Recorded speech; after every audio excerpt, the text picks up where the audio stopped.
Hello everyone, मैं हूं अंकिता और आज मैं फिर से आपके लिए ट्रिक्स लेके आई हूं जो कि ज्योग्राफी से रिलेटेड है। अभी इससे पहले मैंने जो ट्रिक्स डाली थी वो भी आप एक बार देख लीजिएगा, ठीक है।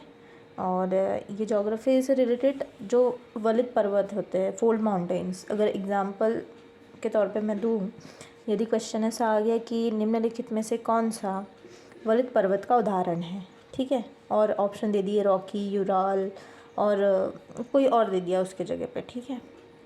तो आपको ये पता होना चाहिए कि कौन सा इसमें से वलित पर्वत है या कौन सा नहीं है, ठीक है। तो इसके लिए हम क्या याद रखेंगे, रॉकी यूं ही आएगा, ठीक है। जैसे अपन नॉर्मली बोलते हैं वैसे ही रॉकी यूं ही आएगा। तो रॉकी पर्वत है जो उत्तरी अमेरिका में स्थित है। यू ही, तो यू ही को हमने दो पार्ट्स में डिवाइड किया है। तो यू से यूराल, जिसको जो कहाँ है, रूस में है। ही से हिमालय जो हमारे भारत में स्थित है। आएगा, ठीक है, तो तो आ से आल्प्स है ना, जो मध्य यूरोप में स्थित है। और अ से ही हम अरावली भी याद रखेंगे जो भारत में स्थित है।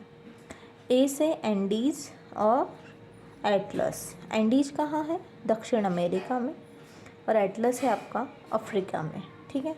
ऐसे ही आप आसानी से ये फोल्ड माउंटेन्स या वलित पर्वतों के उदाहरण याद रख सकते हैं, ठीक है। बस छोटा सा याद रखना है आपको, रॉकी यूं ही आएगा। चलिए आगे देखते हैं। जम्मू कश्मीर के प्रमुख दर्रे, ये भी आता है, ज़्यादातर जो भारत का भूगोल है उसमें ये पूछ लिया जाता है। तो इसका क्या है, जो कार पीर पार बनी बुर्जिन निकली, है ना। या तो ये बोल सकते हो कि जो कार पीर से पार हुई वो बुर्जिन निकली, ठीक है। तो अब जो से जोजिला दर्रा, ठीक है। पासिस है ना, दर्रा मतलब पासिस, इंग्लिश में हम इसे पासिस कहते हैं। जो से जोजिला हो गया, कार से काराकोरम, पीर से पीर पांजाल, बनी है ना, तो बनी वाले में क्या आ गया, बनिहाल, और बुर्जिल तो बुर्जिल है ना। ये और ये पीर पांजाल, समझ लो ये दोनों जैसा का वैसा ही है, ट्रिक में का उठा के लिखना है बस यहाँ पे।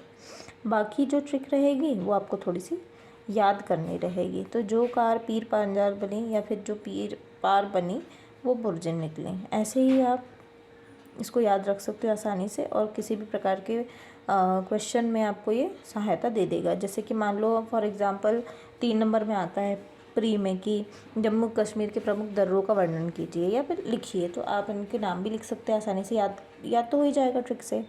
और यदि आपको प्री में आ गया या फिर किसी भी एग्ज़ाम में आ गया, मान लो रेलवे, एसएससी या किसी भी एग्ज़ाम उठा लीजिए कि इसमें से कौन सा है जो जम्मू कश्मीर में स्थित है, या फिर इन्हीं दर्रों का नाम दे दिया और उनसे पूछ लिया कि ये कहाँ स्थित है, तो आपको याद आ जाएगा कि ये जम्मू कश्मीर की ट्रिक थी भाई, तो ये वहीं पे स्थित होगा। ऐसे ही आपको माउंटेन्स का भी याद रखना है, ठीक है। तो ऑल द बेस्ट, इसको याद कर लीजिए। Thank you.